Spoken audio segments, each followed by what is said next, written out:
오늘은 주제가 지금 이렇게 두 짐승이 아주 강력하게 역사하고 있는 시대에 우리가 살고 있는데, 그러면 황 목사님, 우리는 어떻게 살아야 됩니까? 라는 질문에 제가 대답을 해드려야 될 것 당연하죠. 제가 오늘은 이 질문에 어떻게 대답해야 될 것인가를 앞으로도 계속하겠지만, 오늘 우선 초보 단계로 이 말씀을 드리려고 합니다. 우리가 항상 이야기하지만 제가 칠판에 이렇게 적어놨는데요, 이 세상 7,000년이 뭔가라는 그 말씀을 여기다 다시 간단하게 썼어요. 그래서 여러분들도 가르치실 때 항상 이 부분을 정돈하시고는 또 가르치기 시작하세요. 여기 보시면 이 세상 7,000년은 창조 목적 학교다. 이거 우리 다 아는 이야기죠. 그럼 누가 질문을 하면 왜 그렇습니까? 하면 여러분들 질문 대답하셔야 돼요.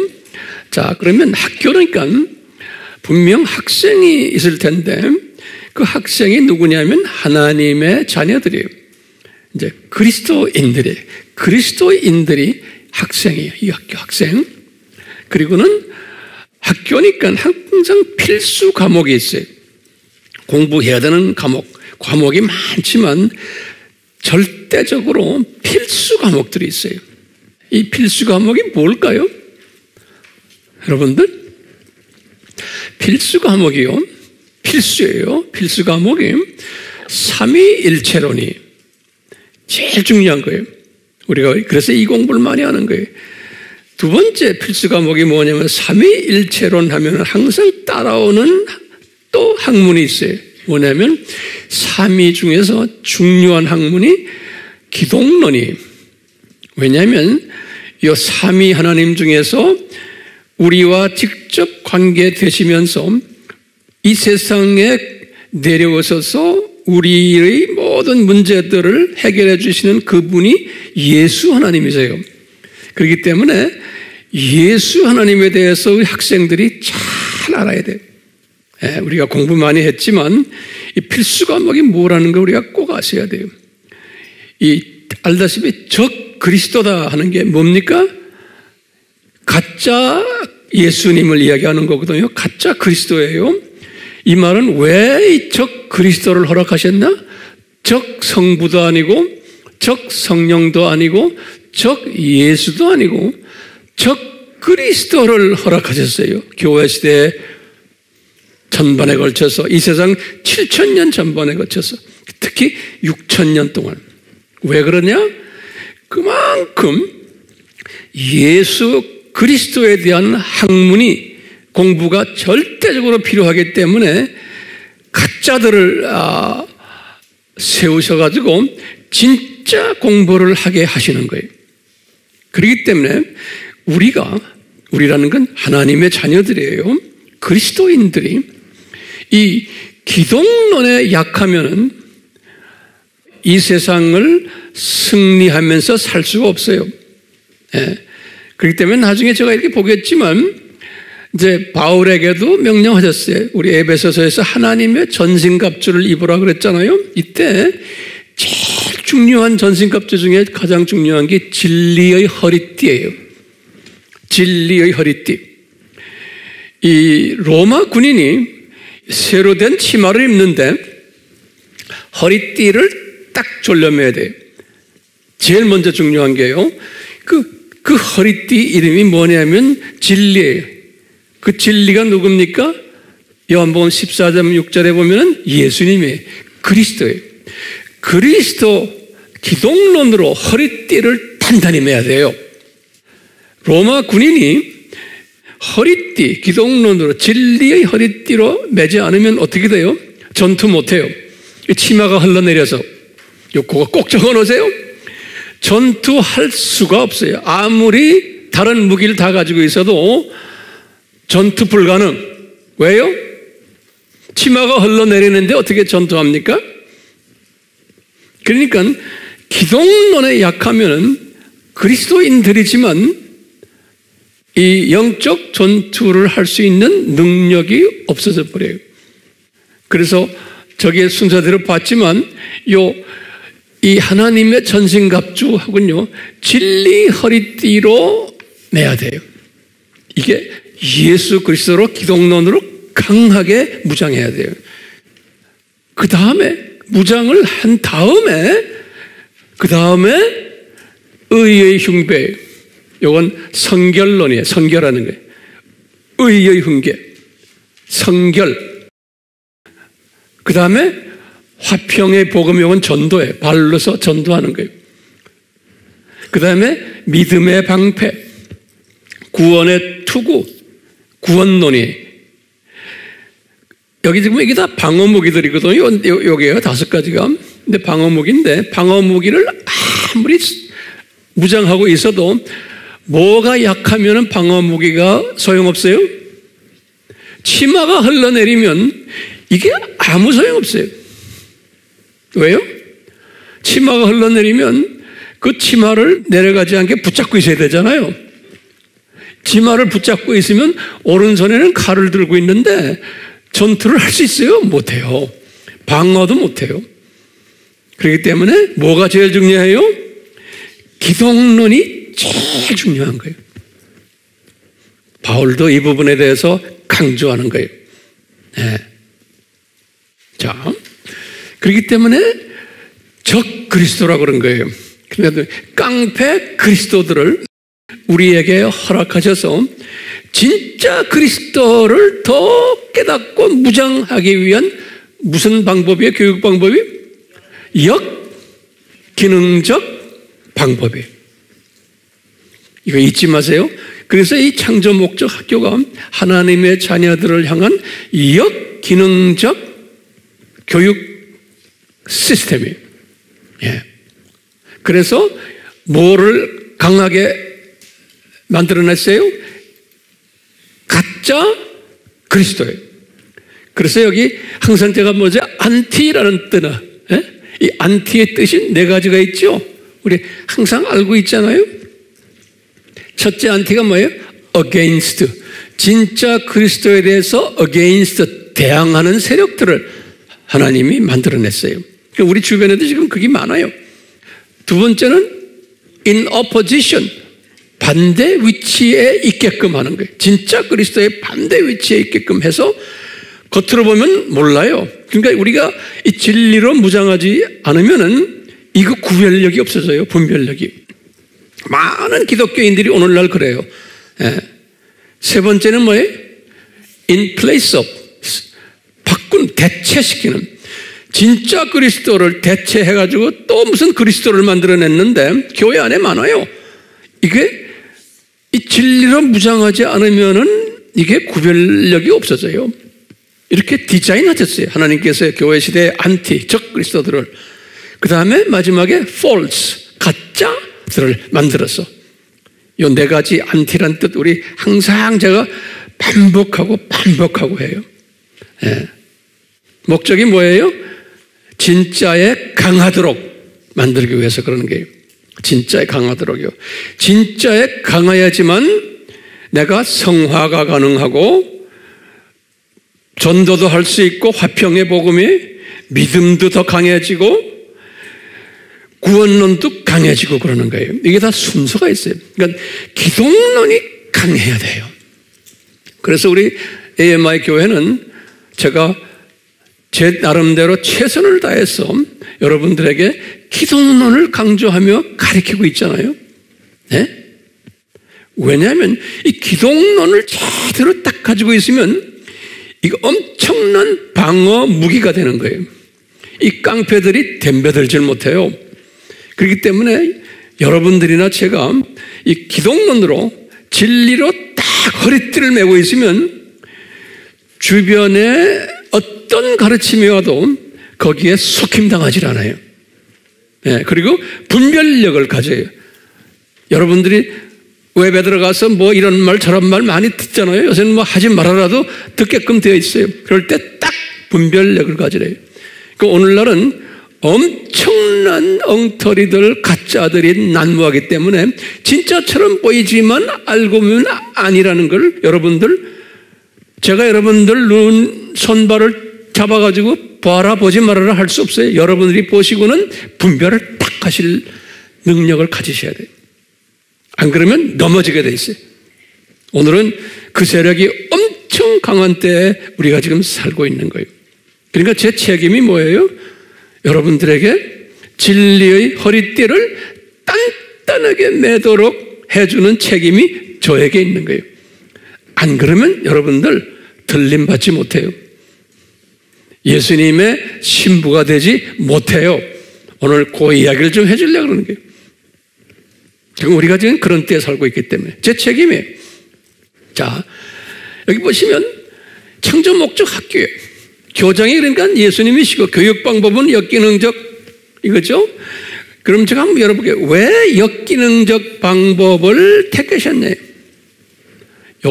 요 질문에 제가 칠판에다 적지 않았어요. 여러분들 왜 역기능적 방법을 택하셨나요? 그럼 여러분들 이렇게 대답하셔야 돼요. 제가 깨달은 거예요. 왜 그러냐? 피조물의 한계성과 나약성 때문에 그래요.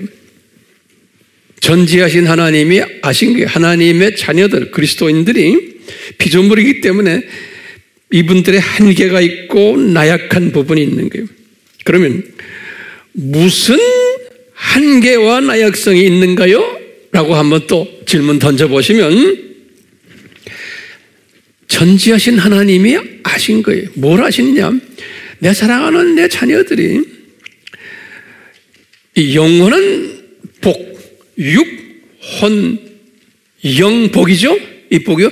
이 복을 무료로 대가 없이 받기 때문에 노력 없이 받기 때문에 이 엄청난 선물을 그 선물의 가치를 모르게 되어 있어요. 이게 피조물의 한계성이에요. 또는 그 선물의 소중함을 망각하게 되어 있어요. 전지하신 하나님이 그걸 아시는 거예요. 그뿐 아니라 주신 분이 누구신가? 정체성도 약하게 되고 거기에 관심 없게 되고 이 무료로 받으면 그래요. 그 다음에 주신 분의 목적도 가볍게 생각하게끔 되어 있는 거예요. 이게 피조물의 한계성이고 약한 부분이에요. 그런데 예를 좀 들어봅시다. 우리가 지금 공기도 무료로 받았잖아요. 물도 무료로 받았죠? 햇볕도 무료로 받았어요. 그렇기 때문에 거기에 대한 고마움을 우리가 모르는 거나 같아요. 그 예를 꼭 적어 놓으세요. 그 다음에 이제 여러분들 또 예를 들게. 그렇기 때문에 하나님의 입장에서는 사랑하는 자녀들이 이 무료로 주신 이 엄청난 이 복을 소중하게 여기게 하기 위해서는 어떻게 해야 돼요? 그러기 위해서는 뺏어버려야 돼요. 당분간 뺏어가지고 제가 항상 이런 말 쓰죠. 고생도 엄청난 고생을 시켜봐야지만 그 소중함을 알게끔 되어 있는 거예요. 이게 역기능적 하나님의 교육 방법인 거예요. 그래서 나쁜 놈들도 거기 끼어가지고 우리를 고생시키는 거예요. 그게 이제 적 그리스도예요. 하나님이 사랑하는 자녀들에게도 여러 가지로 겸손 훈련을 시키실 때 이런 훈련 시키세요. 물질도 뺏어가요. 그러니까 물질 뺏어서 항상 돈이 없어 보고 은행에 빚이 많아야지만 돈의 가치를 알게 돼요. 사람이.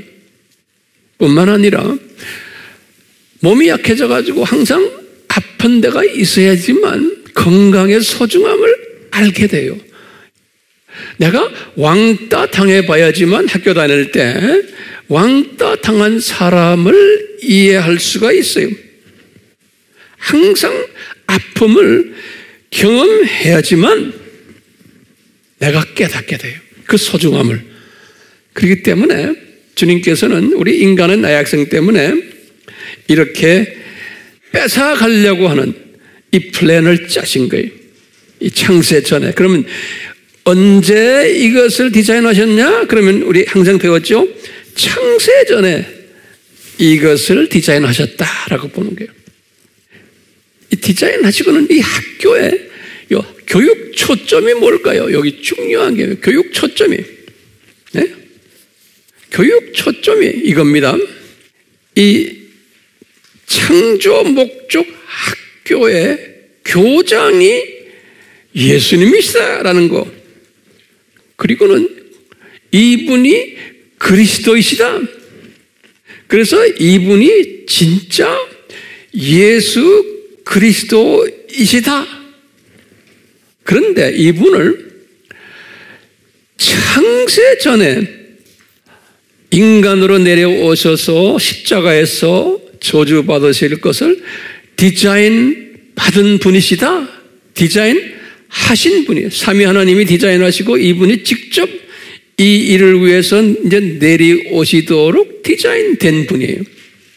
이것을 우리 인간들은 이해하기 대단히 힘든 거예요. 그래서 이제 이것을 하나님의 신비다 그랬어요. 또는 바울이 신비다 그랬어요. 우리 성경 구절은 여러분들 다 했어요. 고린도전서 2장 7절, 로마서 16장 25절에서 26절, 에베소서 1장 3절에서부터 쭉 해서 14절까지 전부 그런 이야기들이, 골로새서 1장 26절, 27절 상당히 많아요. 자, 이 신비를 바울도 개종해서 20년 동안 몰랐어요. 바울은 개종해서 첫 20년 동안은 예수 그리스도의 구원론을 소위 원시복음으로 알고 있었어요. 이 말은 굉장히 중요한 개념이에요. 아담이 타락했기 때문에 자유의지를 발동 잘못해가지고 그래서 예수님이 오시게 되었다. 원시복음이죠. 창세기 3장 15절에 바울이 알고 있었던 것은 첫 20년 동안은 이 수준으로 알고 있었어요. 그런데 바울이 고린도 전서를 기록하시면서 주 55년이죠. 이분이 35년에 개종했거든요. 그러니까 20년 후에 드디어 그리스도의 십자가 사건은 창세전에 디자인되었구나라는 것을 깨달은 것이 개종 20년 후예요. 이것은 무엇을 말하냐면 대부분의 하나님의 자녀들은 원시복음으로만 알고 있어도 되는 거예요. 네. 이 말은 뭐냐면 하나님의 구원 계획이 아담 타락 때문에 예수님이 오시게 됐다. 이 수준으로만 알고 있어도 되는 거예요. 거의 80%의 세계의 기독교인들은 그렇게 알고 있어요. 그걸로 만족해요. 그런데 소수의 남은 자 그룹들에게는 바울도 나중에 깨달은 거 20년 후에 이것은 창세전에 디자인되었구나라고 바울이 깨닫고는 바울은 그 후부터 고린도 전서를 55년 했었죠. 55년부터 68년 순교 때까지 13년간 이 창세전 십자가 사건을 초점에 맞춰가지고 자기 제자들을 훈련시켰어요. 네. 자, 이런 가운데서 이제 우리 알다시피 이 세상 7,000년 이 창조 목적 학교가 요 7,000년이 이제 플래닝이 된 거예요.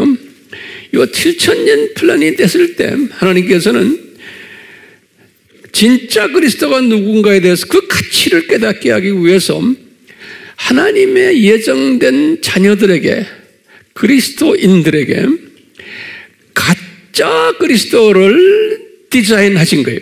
요 7,000년 요 때 특히 요 6,000년 기간까지 요 6,000년까지 가짜 그리스도를 우리 공부한 것을 제가 지금 간단하게 정돈하는 거예요.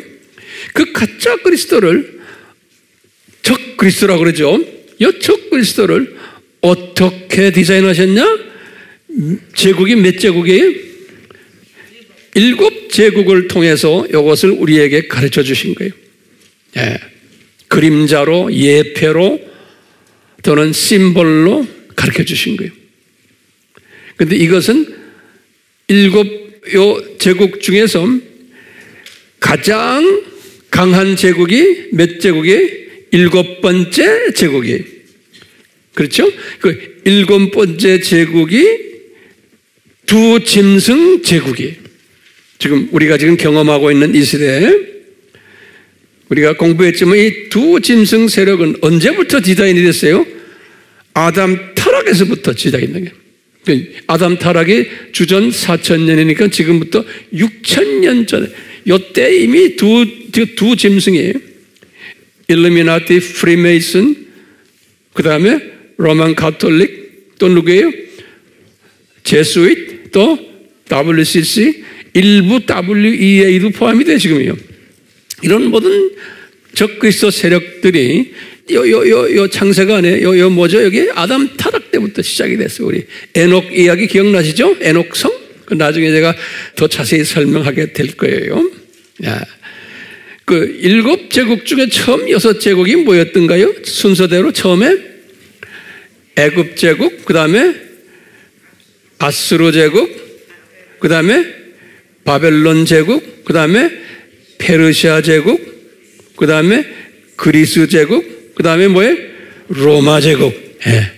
자, 이렇게 했는데 예수님께서 요한에게 보여주시기를 이 7번째 제국이 가장 강한 제국인데 요한에게 보여주신 게 그것이 두 짐승 제국이 7번째, 그것을 계시록 13장 1절에서 18절에 요한에게 보여주신 거예요.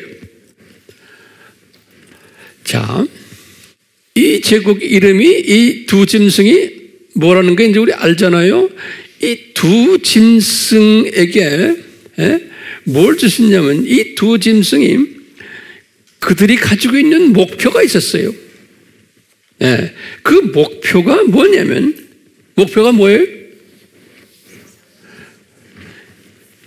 이 세상을 어떻게 해요? 이 세상을 낙원으로 만들자라는 거예요. 그것을 뭐라고 그랬어요?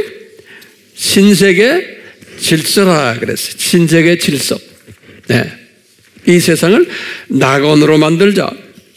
이걸 신세계 질서라 그러는데요. 자, 이 사람들의 믿음 체계가 있어요. 요건 내가 좀 설명을 해드릴게요. 공간에도 적진 않았어요. 노트에다 적으세요. 이분들이 가지고 있는 믿음 체계가 있어요. 이 두 짐승 세력들이 오늘날 일루미나티, 프리메이슨, 심지어는 바티칸 세력들까지 지금 종교다원주의를 믿고 있는 이 사람들이 가지고 있는 믿음 체계가 있어요. 이걸 잘 들으셔야 돼요. 이분들이 가지고 있는 믿음 체계는 뭐냐면 우리 주변에서 지금 이것이 지금 우리가 지금 피부로 느끼고 있는 거예요. 뭐냐면 첫째요. 이분들은 말로는 일루미나티도 너 종교가 뭐냐 그럼 다 로만 가톨릭 아니면 개신교 그룹들이에요. 유대교 그룹들하고 이 팀들이에요 모두. 겉으로 보면은 우리와 같이 보여요. 그런데 이분들의 믿음 체계는 우리와 달라요. 말로는 기독교인이라 그러지만요. 지금 이 바티칸 그룹도 마찬가지고 제수잇 마찬가지고 지금 WCC 그룹들도 다 마찬가지고 우리와 달라요. 겉으로 보면 비슷하게 보이는데 이분들의 믿음 체계는 뭐냐면요. 마음속에 지금 뭐가 있냐? 무신론이 거기다 이제 적으세요. 무신론에 신이 없다라고 보는 거예요. 무신론이면서 이분들이 몰래 섬기는 신이 누구냐면 루시퍼를 섬겨요. 그래서 이 그룹들이 루시퍼를 숭상하는 예배를 해요. 그것이 지금 오늘날 서서히 드러나고 있는 거예요. 그 감사한 것은 이제 웹에 들어가면 이런 것들이 지금 노출되고 있죠. 이게 우연이 아니 우리 주님께서 다 디자인하셔가지고 이제는 그 노출될 하나님의 때가 되니까 그 노출시키는 거예요. 이런 걸 또 전문으로 노출하는 분들이 계시잖아요. 고맙죠. 그러니까 우리는 그런 걸 딱 보고는 이것을 해석하는 능력이 딴 분들과 달라야 되는 거예요. 대부분의 하나님의 자녀들은 그걸 보고는 아, 이런 게 있구나. 그냥 이렇게 해버리는 분들도 많고, 우리는 그런 걸 이것을 더 영적으로 깊이 이 시스템 속에서 보는 사람들이 있는 거예요. 그러니까 그 시스템 속에서 보시라고 제가 이렇게 지금 여기에 서서 지금 하나하나 지금 설명해 주는 거예요. 자, 이 믿음 체계가 뭐라고 그랬어요? 무신론 사상을 가진 루시퍼를, 사탄이 아니에요. 루시퍼를, 우리 시온 의정서 지난주에 공부했죠? 그분들이 거기에 우리는 누구를 섬긴다고 그랬어요? 루시퍼 섬긴다고 그랬죠? Yes, no. 그분들이 문서화한 거예요. 그리고 실제로 하고 있어요. 자, 그러면서 이분들은 어떤 믿음 체계를 가지고 있냐면 이 세상을 낙원화 시키는데 우리가 지금 말하는 이 7,000년 이 세상이 아니에요. 이 사람들은 이 세상이 계속 한다고 보는 거예요. 이 세상이. 그러니까 저 세상이 없는 거예요. 저 세상이 없고 이 세상이 계속 간다고 보는 거예요. 이 세상이. 그러면은 낙원화 시키는 거예요. 지금 이 세상을 낙원화 시켜놓으면 그럼 어떻게 되느냐? 첫 번째 뭐냐면요. 이 세상에 살다가 죽은 사람들이 있어요. 그동안 이 세상에 살다가 죽은 사람들이, 이분들의 개념이 뭐냐면 죽은 사람들은 그냥 무의식 속에서 땅에 묻혀서 있다는 거예요. 무의식 속에서. 저 세상 낙원 개념이 없어요. 이 세상 낙원이기 때문에 묻혀서 있다가 이 세상을 자기네가 낙원으로 만들어 놓으면 그러면 어떻게 되느냐? 이분들이 다시 살아나가지고 이 세상에서 영원히 산다는 거예요. 그러니까 단순한 이런 생각이에요. 근데 이런 것이 이루어지겠어요? 이루어지지 않지만 이런 개념을 가지고 있는 거예요. 또 두 번째 개념은 뭐냐면요. 두 번째 개념은 제가 더 자세히 설명했지만 예수님께서 디자인하신 게 뭐냐면 이 친구들이 어떤 개념을 가지고 있냐면 이 세상에서 최소한 장수를 하면서 이 세상에서 영원히 살려고 하는 그러한 생각을 가지게 될 것이라는 거예요. 예수님께서 그렇게 말씀하셨어요. 그걸 어떻게 하느냐? 이게 뭐냐면 이제 제가 이야기하겠지만 이제 짐승의 표라고 그래요. 우리 짐승의 표라는 말 많이 들었죠? 그 다음에 666이라는 말이 나와요. 이런 모든 것은 제가 언젠간 이야기하겠어요. 이런 것을 통해서 이 사람이 장수하도록 디자인이 되어 있는 거예요. 어떻게 디자인된 것은 오늘 제가 이야기 안 해요. 그래서 이분들은 지금 인공지능이니 기타 등등 이런 것들 이게 하는 이유가 있어요. 이 세상에서 장수하도록 이분들이 과학이 발달돼 가지고 하도록 되어 있는 거예요. 그게 예수님이 다 예언하신 거예요. 그러니까 오늘날 지금 그쪽으로 지금 가고 있어요. 우리 인간이 이제는 100세 시대 이건 아무것도 안 해. 좀 있으면 이제는 우리의 뇌를 컴퓨터라이즈 시켜가지고요. AI와 같이 하고 연결돼가지고 우리를 500년, 1000년씩 살 수 있도록 지금 이 일을 여러분들 웹에 들어가면 요새 이 전문가들이 이야기하고 있어요. 제가 숙제로 드릴게요. 한번 자세히 들어가서 보세요. 이렇게 지금 세상이 지금 100세 시대가 아니에요. 이제는요. 이제는 500년, 1000년도 살 수 있도록 꿈을 꾸는 시대예요. 그렇게 하도록 지금 세상이 과학이 그쪽으로 가고 있어요. AI를 통해서, 인공지능을 통해서.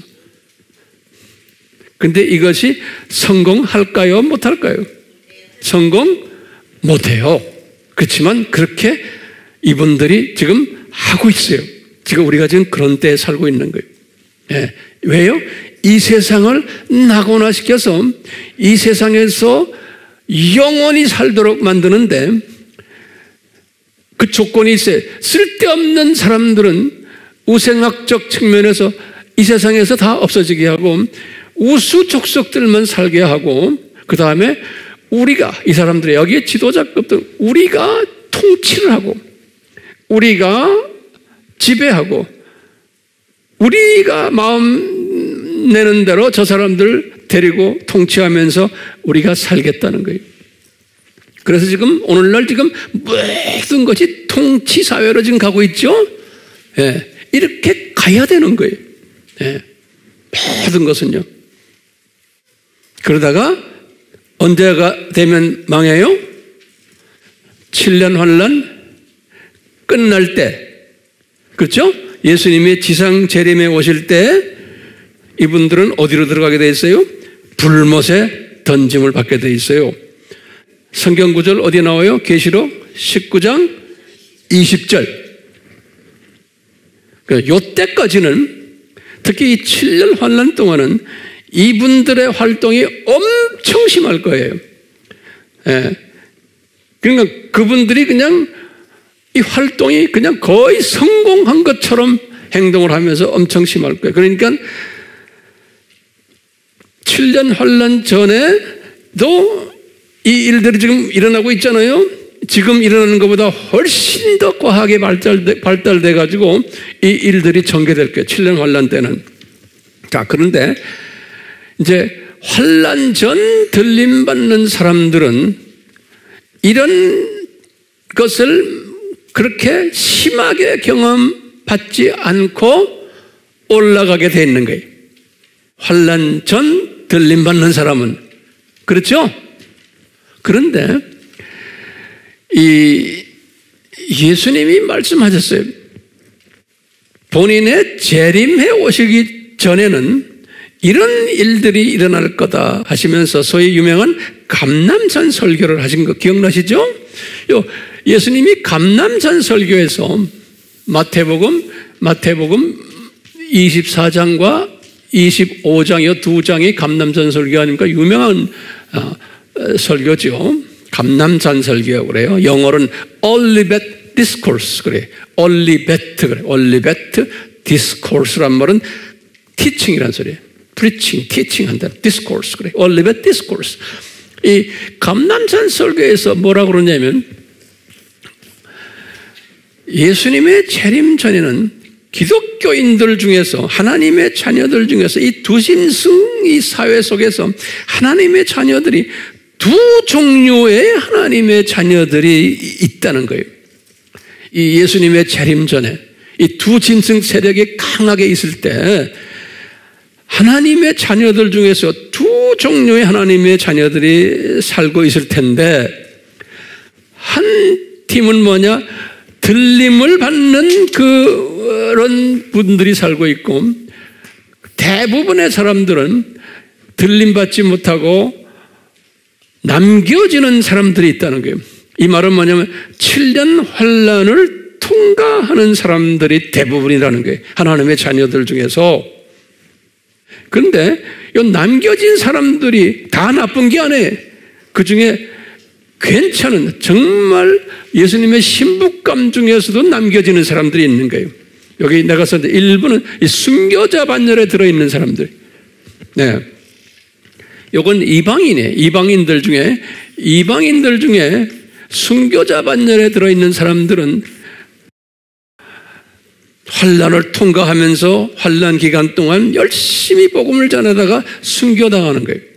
순교당하다가 이제 예수님이 지상 재림하실 때, 그러니까 다시 지상 재림 전에 혼인잔치 있잖아요. 혼인잔치 때 들림받아서 올라가서 혼인잔치에 참여하는 자들이 7년 환란 때 추수 일을 하다가 그런 사람 여기에도 분명히 있을 거예요. 이분들은 굉장히 높은 분들이에요. 그냥 들림받는 사람들보다 훨씬 높은 분들이 순교자 반열에 있기 때문에. 자, 그 다음에 두 번째 그룹은 유대인 그룹들이. 지금 유대인들은, 메시아닉 유대인들은 우리 14만 4천이라 그러잖아요. 오늘날 많은 유대인들이 지금 복음화가 되고 있는데 그 유대인들이 내가 볼 땐 대부분이 가짜 유대인들이에요. 진짜 유대인은 누군지 몰라요. 예. 왜 가짜 유대인이라고 제가 말씀드려요? 오늘날 유대인이라는 개념이 성서적인 개념이 아니에요. 오늘날 우리가 지금 유대인이라 그런 사람들은 비성서적인 개념 속에서의 유대인이 된 사람들이 대부분이에요. 오늘날은 어떤 사람을 유대인이라 그래요? 넘버원, 어머니 모계를 따지는 거예요. 어머니가 유대인이면 유대인이다 그런 거예요. 그러니까 이건 비성서적이에요. 성경적으로는 아버지가 유대인이어야 되는 거예요. 두 번째는 어떤 사람이 유대인이다 그러냐면 이방인이지만 유대교로 개종한 사람을 유대인이라고 그러는 거예요. 오늘날 유대인 중에서 이런 사람 많아요. 그러니까 비성서적이에요. 세 번째는 유대인 가정의 이방인들이지만 어답션 된 거예요. 양자로 들어간, 어답션이란 말 알죠? 입양했대. 입양하면 유대인이 되는 거예요. 그러니까 그것도 비성서적이에요. 많아요, 그런 사람들 지금. 네 번째로는 유대교로 개종을 했으면 유대인이 되는 거예요. 이방인 중에서. 그렇기 때문에 오늘날 유대인들은 이 네 가지의 카테고리에 의해서 유대인으로 하기 때문에 진짜 성서적인 유대인은 우리가 찾기 힘들어요. 그리고 이제 일루미나티 그룹들 중에 유대인들이 지금 많은데요. 이 유대인들 다 가짜 유대인들이에요. 그것도 제가 이제 때가 되면 다 말씀드릴 거예요. 그러니까 진짜 유대인은 숨겨져 있어요. 그러니까 오늘날 메시아닉 주가 14만 4천 할 때는 그 숫자가 지금 얼마인지를 몰라요. 그리고 진짜 유대인이 누군지도 몰라요. 그러니까 가짜들이 지금 돌아다니고 있는 거예요. 그러니까 우리가 뭐 유대인 복음화 합시다. 그래서 열심히들 뭐 이스라엘에 가고 뭐 여기 뭐 그거요. 비성서적인 유대인들을 복음화하는 일이 지금 많이 일어나고 있어요. 예. 그렇게 해서 그 사람들 복음화시키면 좋지요. 그렇지만 유대인 복음화라는 게 그렇게 간단한 게 아닌 거예요. 예. 그렇지만 일어나고 있어요. 일어나고 있는 건 분명하죠. 왜? 이 14만 4천 숫자가 차야 되기 때문에 지금 차고 있는 거예요. 자, 이분들은 들림을 받질 않아요. 이분들은 7년 환란을 통과하면서 이분들은 유대인 복음화를 하는 사람들로 있다가 순교당해요. 그래가지고 똑같이 이 7년 환란이 끝날 때에 혼인잔치로 올라가는 신부들이 되는 거예요. 그런 내용들이 이 계시록 20장 4절에 보면 암시되어 있어요. 계시록 20장 4절에. 네. 자, 이런 배경을 우리가 지금 공부하면서요. 이제 오늘은 지금 우리가 이 두 짐승 세력이 강하게 지금 활동하고 있는 이때에 우리 크리스천들은, 그리스도인들은 어떻게 살아야 되는가? 여기에 대한 답을 이 바울이 에베소서를 쓰시면서 메시지를 받은 거예요. 바울이. 에베소서는 이분은 이미 창세전 십자가 사건을 깨달은 후에요. 네, 깨달은 후에 에베소서는 주후 60에서 62년에 기록했잖아요. 에베소서를 기록하시면서 이분이 엄청난 비밀을 깨달았어요. 이게 뭐냐면요. 제가 이제 칠판에는 다 짓질 않았어요. 그러니까 이제 보세요. 에베소서를 쓰실 때 어느 제국이 있었어요, 그때? 로마 제국이. 그렇죠? 이 로마 제국이 몇 번째 적그리스도예요, 지금? 몇 번째 적그리스도예요? 6번째. 그렇죠? 이 로마 제국의 밑에서 엄청난 핍박을 받으면서도 반 로마 제국에 관한 이야기를 일체하지 않았어요. 못하게 했어요. 그대로 놔두라. 왜냐하면 이건 예수님이 디자인하신 하나님의 자녀들을 창조 목적 교육을 시키기 위한 학교 커리큘럼 중에 하나로 지금 있기 때문에 그대로 놔둬라. 그 제국이 강해져야 된다. 그리고 그 제국 밑에서 하나님의 자녀들이 심한 핍박을 받고 훈련을 받아야 된다라고 믿었기 때문에, 또 깨달았기 때문에 바울은 소위 그 세력들에 대해서 뭐 했어요? 반대하지 않았어요. 그런 거 한 게 있어요? 여러분들 성경 속에 없어요. 그 대신에 바울은 뭐 했어요? 로마 제국 복음화에 열심히 했어요. 우리 다 지난 시간에 공부했죠? 마태복음 24장 14절에 열심히 한 거예요. 바울은 그 당시에 이 정치적인 적그리스도 세력들이 난무하고 있는 때, 바울 시대에 이분은 그거와 싸우지 않고 그대로 놔두고 그 다음에 뭐예요? 복음을 전한 거예요. 이 시스템인 거예요. 이것이 그대로 바울 시대만이 아니고 이제 교회 시대 2000년 전반에서 똑같이 이 패턴으로 가도록 되어 있는 거예요. 이 패턴으로. 그래서 교회 시대부터는 어떤 짐승이 나타났어요? 7번째 짐승이 구체적으로 나타나기 시작하는 게 지금 언제부터요? 교회 시대부터예요. 구체적으로. 그러면서 지금까지 쫙 오면서 점점 이렇게 구체화되고 있잖아요. 그러니까 예수님께서 감람산 설교를 하실 때 뭐냐면 이 교회 시대에 이 적그리스도들이 이렇게 나타날 텐데 그때마다 너희들은 마태복음 24장 14절 세계 복음화에 너희들은 참여해서 복음화 일들을 하거라 이거예요. 이 적그리스도들은 점점 심하게 나타나고 할 때, 그러니까 가짜 그리스도 세력들이 나타나가지고 너희들을 방해할 텐데 너희들은 뭐 해야 된다? 진짜 그리스도를 나가서 외쳐라는 거예요. 이 두 세력이 공존하게 되어 있다는 거예요. 이 두 세력이. 그런데 어느 세력이 더 강해요? 진짜 그리스도 세력들이 훨씬 강한데 겉으로 보기에는 약한 모습으로 보이게끔 디자인하신 거예요. 그래서 이 가짜들이 진짜들을 괴롭혀요. 핍박하고. 이놈들이 더 강하고 영향력이 있고 돈도 더 많이 가지고 있고 권력도 다 가지고 있고 이 세상에 왕 노릇들을 다 하는 거예요. 지배자. 그런데 이 진짜 그리스도 세력들은 이놈들에게 핍박받으면서도 핍박 안에서 끊임없이 복음 전파를 할 거라는 거예요. 이 디자인이에요. 그러기 위해서는 이제 바울이 에베소서를 집필하실 때 바울에게 가르쳐 주시는 거예요. 에베소서를 집필하실 때 뭐냐면 바울아 에베소서를 집필할 때 이런 내용을 기록해라 그러는 거예요. 자, 어떻게 기록하냐? 제가 에베소서를 개략적으로 설명해 드릴게요. 첫째, 에베소서 1장은 무슨 내용이 있는지 아세요? 1장은 이런 내용이 십자가 사건을 창세전에 디자인하셨단다라는 내용이에요. 십자가 사건을 창세전에 디자인하셨단다.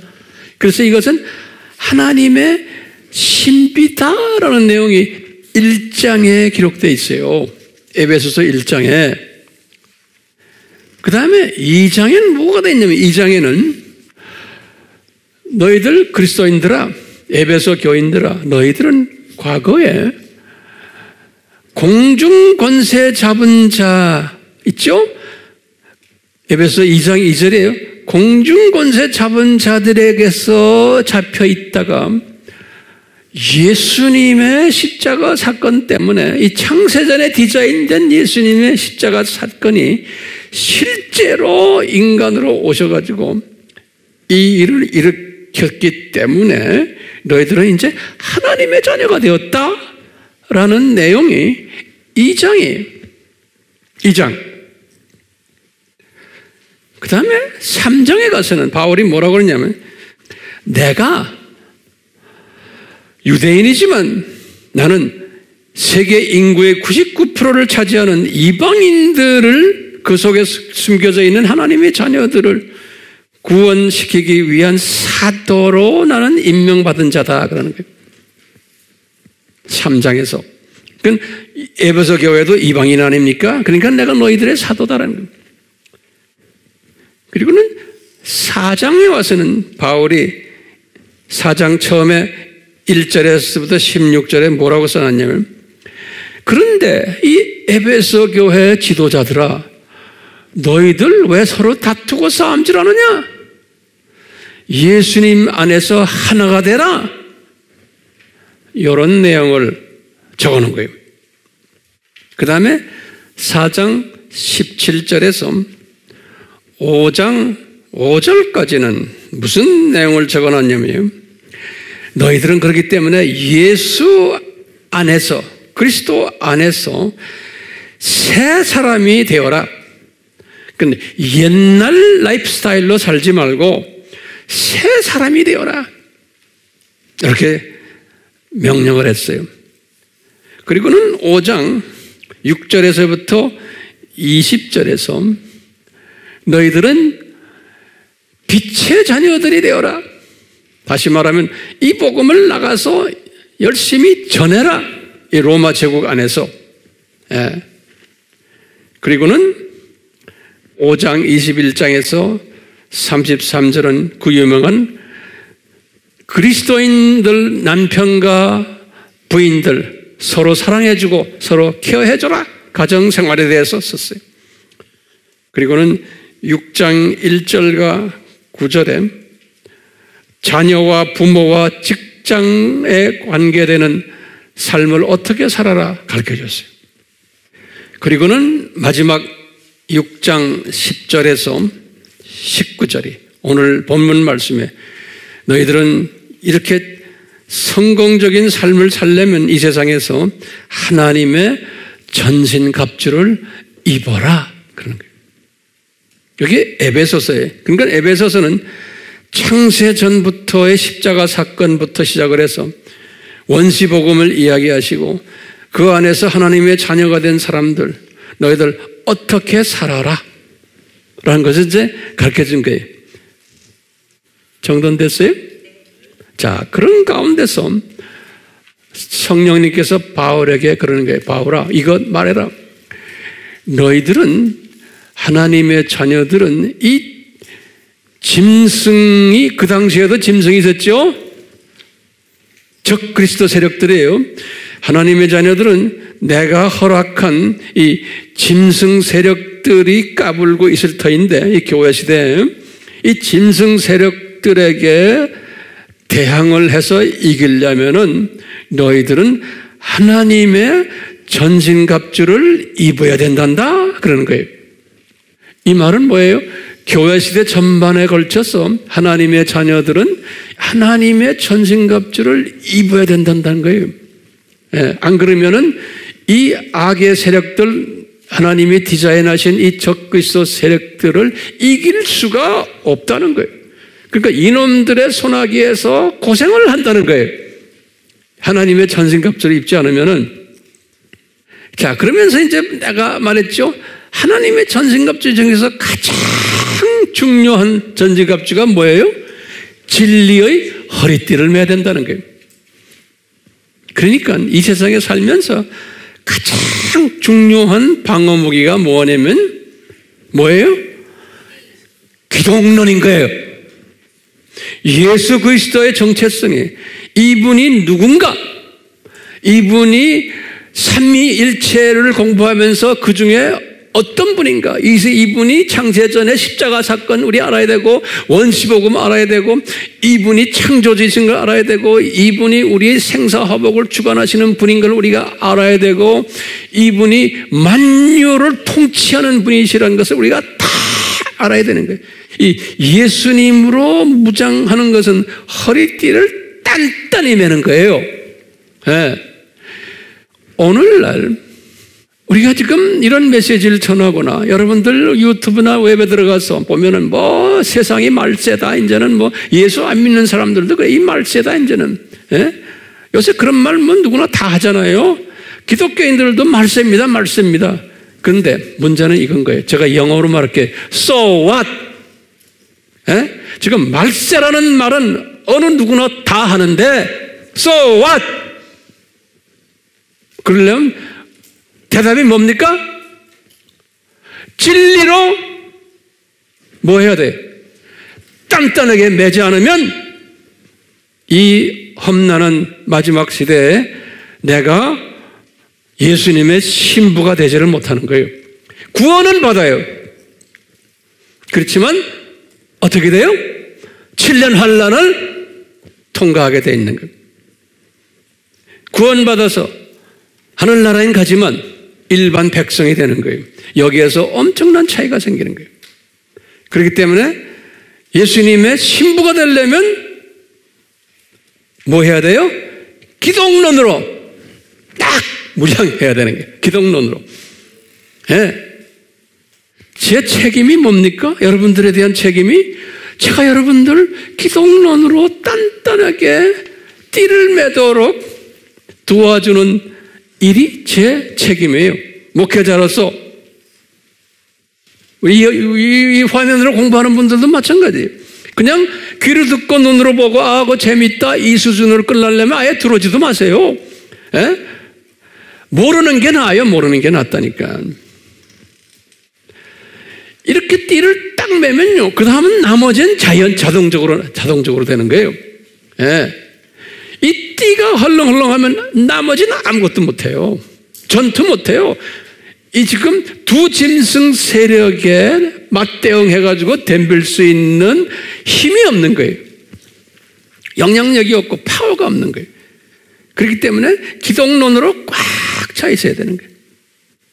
그러면 황 목사님, 기독론이 뭡니까? 그러면 우리 아바에 들어와서 공부하시면 돼요. 거기까지 다가 일일이 다 설명 못해요. 공부하셔야 돼요. 그래서 우리가 기독론에 얼마나 제가 나름대로 정성을 들이는지 몰라요.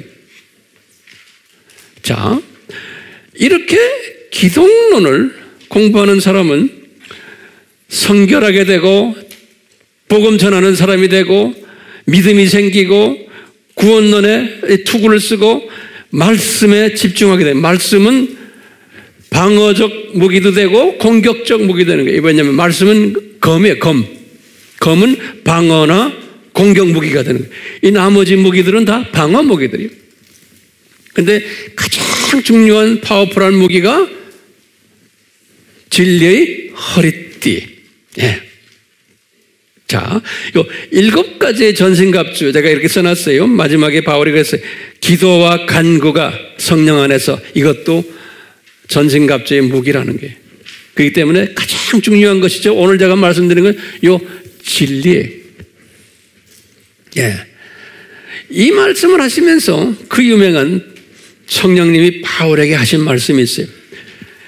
자, 1세기 때 그리스도인들에게 말하는 거예요. 근데 이 말씀이 2세기 때, 3세기 때, 4세기 때, 오늘날 지금 21세기까지 다 그대로 적용되는 거예요.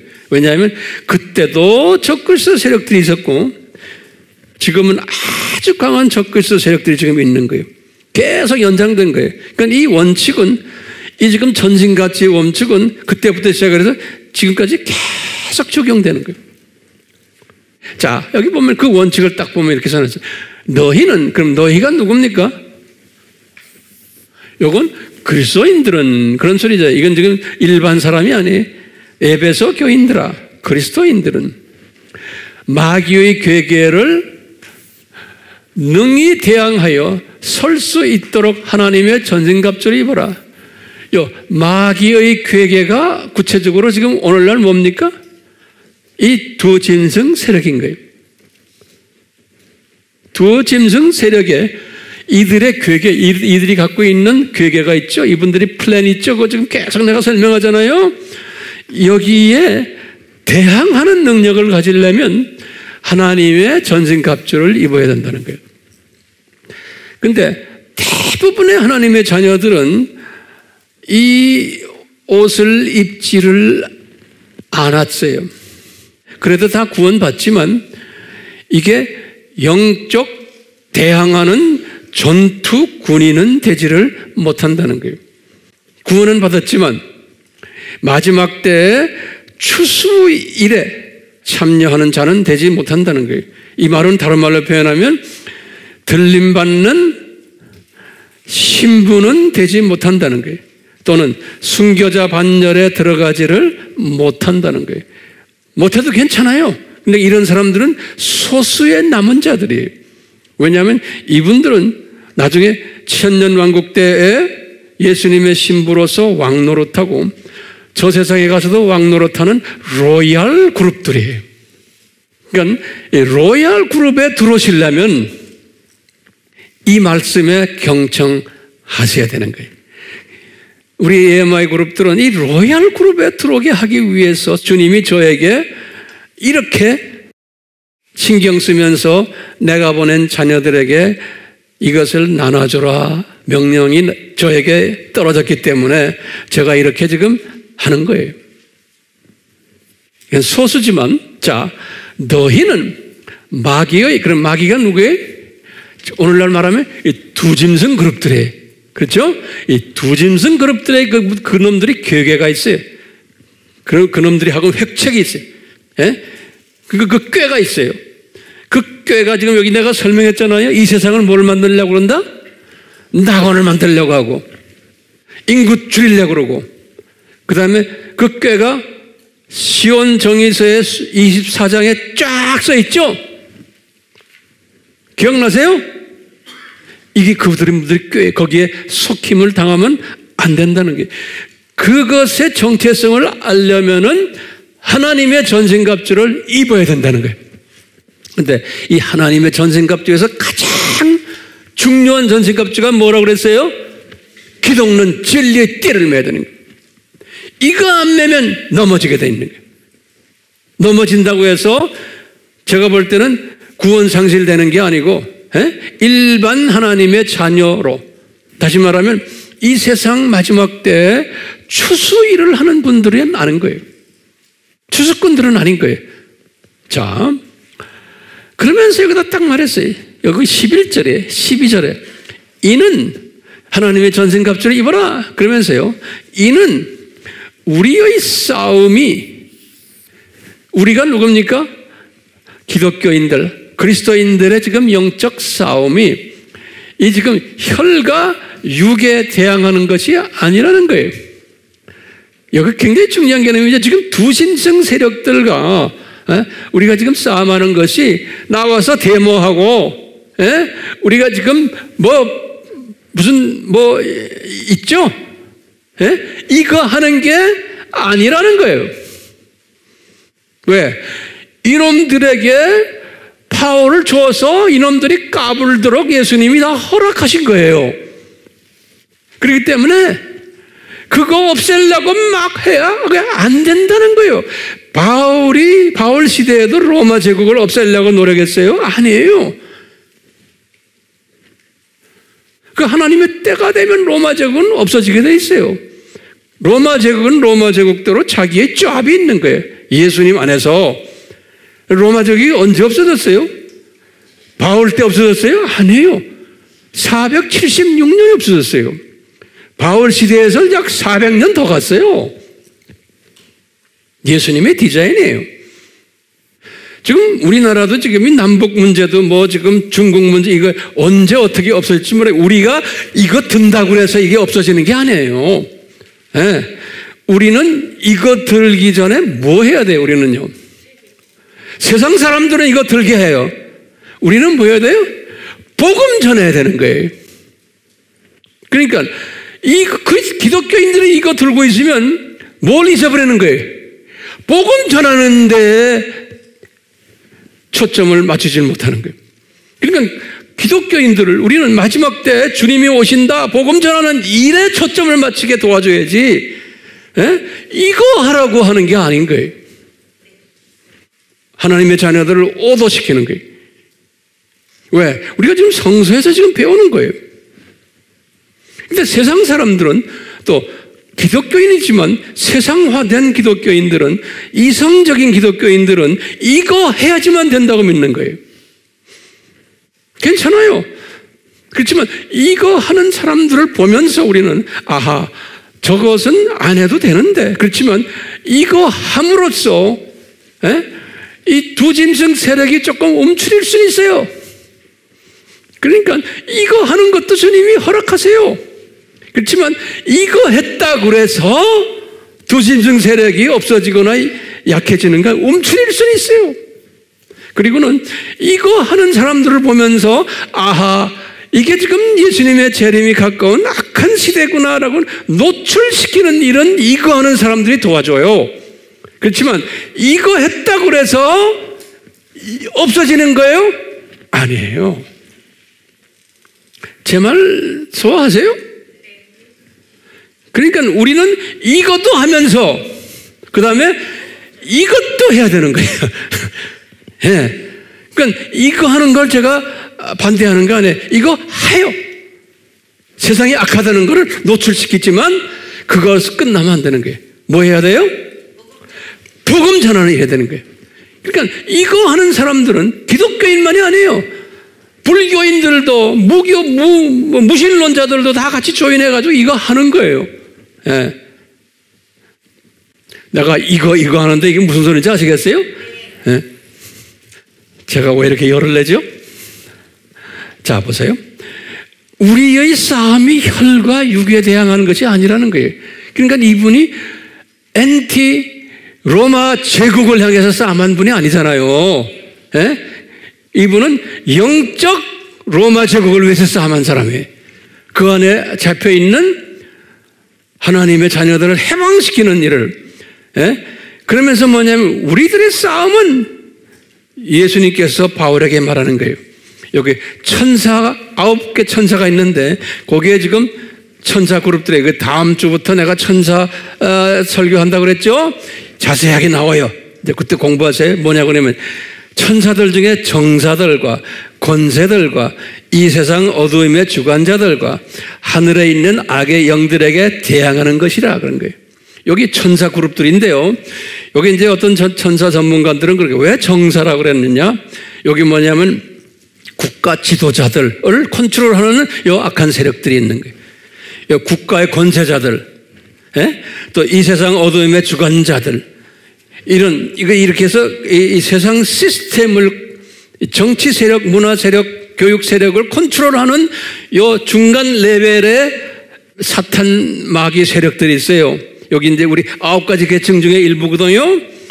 요놈들과 싸움하는 거라는 거예요. 그러니까 이제 바울에게 말하는 게 너희들이 싸움하는 건 뭐냐? 로마 제국을 딱 쥐고 있는 영적 지도자들, 영적 권세자들, 이 악한 세력들을 이야기하는 거예요. 이 마귀의 그 사탄의 시스템이 있거든요. 그 시스템 중에서 그 중간 레벨들의 요놈들과 싸움해가지고 요놈들 속에 잡혀있는 하나님의 자녀들을 뺏어오는 일이 우리의 영적 싸움이지, 그러기 위해서 우리가 요 진리의 허리띠로 기독론으로 무장해야 된다는 거예요. 반 로마 제국을 위해서 무장하는 게 아니라는 거예요. 자, 이런 요 말씀 오늘 제가 여러분들에게 지금 던지고 싶은 말씀이에요. 자, 그렇다면 마지막 결론으로 보시면 이런 자들이, 이 예수님으로 무장한 자들이 오늘날 이제 예수님의 신부가 된다는 거예요. 들림 받는 자들이라는 거예요. 그러니까 여러분들, 저도 그렇고요. 이 예수님의 신부가 되려면은 뭐 해야 돼요? 제일 먼저 뭐로 무장해야 돼요? 기독론으로 무장해야 된다는 거예요. 오케이? 그러면 이렇게 무장한 사람이 뭘 가지고 있냐? 파워를 가지고서 이 세상의 이 악한 세력들이 나를 공격하지 못한다는 거예요. 내가 예수 그리스도로 무장해 있으면은 이 모든 악한 세력들, 두 짐승에 의해서 지금 놀아나는 이 정치, 문화, 경제, 사회 이 모든 악한 세력들이, 종교적인 악한 세력들이 이놈들이 나를 지배하지 못한다는, 가까이 오지도 못해요. 내가 거기에 영향을 받지도 않는다는 거예요. 그리고는 이놈들의 정체성을 이제 꿰뚫어 보면서 이것을 주변의 형제 자매들에게 가르치고 나누는 능력을 가진다는 거예요. 그러려면 뭐로 무장되어 있어야 돼요? 예수님으로 무장되어 있을 때. 이런 사람이 나가서 마태복음 지금 24장 14절에 내 민족과 타민족에게 이 예수님을 증거하는 거예요. 그래서 사도행전 1장 8절에 뭐라고 그랬어요? 너희들이 성령 충만해지면 예루살렘과 온 유다와 사마리아까지 나의 증인이 되리라 그랬거든요. 다시 말하면 예수님을 가르치는 거예요. 예수님을 증거하는 거예요. 그리스도를. 이 창조 목적학교의 교장이 누구신가? 이분이 창세 전부터 어떻게 디자인하셨나? 이분이 누구신가? 그런데 이분이 이제 좀 있으면 오신다. 이것을 전체 그림을 그려주면서 이분이 지금 이제는 오신다. 여기까지 이야기해 주는 사람이, 그게 전도하는 사람이고 선교하는 사람인 거예요. 그러니까 선교의 주체가 예수님이지만 선교의 주제도 누구예요? 예수님이신 거예요. 그러니까 예수로 꽉 차 있어야 되는 거예요. 이 예수로 꽉 찬 사람은 들림받게 되어 있는 거예요. 그래서 이분을 신부라고 그래요. 신부. 그래서 예수님께서 my wife라고 그래요. 예수님이 우리 보고 you are my wife 그러는 거예요. 신부예요. 예수님이 우리의 남편이 그만큼 가깝다는 거예요. 왜? 입만 열면 예수님 이야기하니까. 그렇기 때문에 신부의 특징들이 있어요. 이 말씀 제가 하고 오늘 설교 끝날려고 그래요. 이거 그냥 별거 아닌데 굉장히 중요한 개념이에요. 이 신부는 남편을 사랑하는 분이에요. 그래서 이제 이 적그리스도 세력들은 음녀라고 그랬어요. 말로는 기독교인들이라고 그러는데, 이것을 음녀라는 거예요. 음녀. 예수님 이야기도 하지만 딴짓하는 놈들이라는 거예요. 그래서 음녀란 단어를 썼어요. 남편 사랑한다는 말은 수직계명에 순종하는 사람이에요. 남편 사랑한다는 건요. 그러면 남편을 사랑만 하는 게 남편의 말을 순종하는 사람이에요. 좋은 신부는. 그러니까 수직계명에 순종하고 수평계명에 순종이 순서가 있어요. 그 다음에 지상 사명까지 순종하는 사람이에요. 이게 신부예요. 아주 신실한 신부예요. 그것뿐이 아니에요. 이 신부는 남편의 자녀를 출산해야 돼요. 남편의 자녀, 예수님이 예정하신 하나님의 자녀들이 있어요. 이 사람들이 나를 통해서 예수님을 만나게 해주는 거예요. 이것을 하셔야 돼요. 아기를 낳아줘야 돼요. 그래서 열심히 전도하셔야 되는 거예요. 그러면 내가 전도하는 마음이 있으면 주님이 전도받을 사람을 내 앞에 보내주세요. 정확하게 보내주세요. 내가 찾아다니지 않아도 돼요. 그뿐 아니에요. 아기를 낳는다면 꼭 양육을 해야 돼요. 꼭 자라나도록 말씀으로 먹여야 돼요. 영양소 먹이고 양육을 해야 돼요. 여러분들 지금 하고 있잖아요. 그렇죠? 계속 하세요. 양육을 해야 돼요. 양육을 하는데 어디까지 양육해야 돼요? 어른이 될 때까지, 성인이 될 때까지 자라게 해야 되는 거예요. 성인 돼서 어쩌자는 거예요? 요 성인 돼가지고 요 사람을 예수님과 결혼시키는, 예수님의 부인이 되도록 예수님께 결혼시키는 거예요. 그럼 예수님의 부인이 되면 똑같이, 지금 이분이 예수님 보고 예수님이 이제 이분의 남편이 된 거예요. 그 이분이 예수님을 사랑하게 되는 거예요. 요 과정이에요. 그래서 1번에서 6번까지 과정을 하도록, 내가 낳은 아기가 이만큼 자라가지고 예수님께 결혼까지 시킨 다음에 요 과정을 그대로 하도록 내가 이끄는 일. 그런 사람이 누구라는 거예요? 예수님의 신부라는 거예요. 그런데 이런 사람은 은혜가 임해야지만 이런 사람이 될 수가 있어요. 내가 노력해서 아니에요. 은혜가 내려오면 이런 일을 하도록 성령님이 이끄세요. 노력해서 되는 게 아니에요. 그렇기 때문에 내가 노력을 해서 이렇게 한다 그러면 내가 교만해져요. 그렇게 하지 못하는 사람을 정죄해요. 그렇기 때문에 예수님은 그렇게 안 하세요. 내가 자격은 없지만 이런 일을 하도록 성령님이 이끄심을 내가 알아요.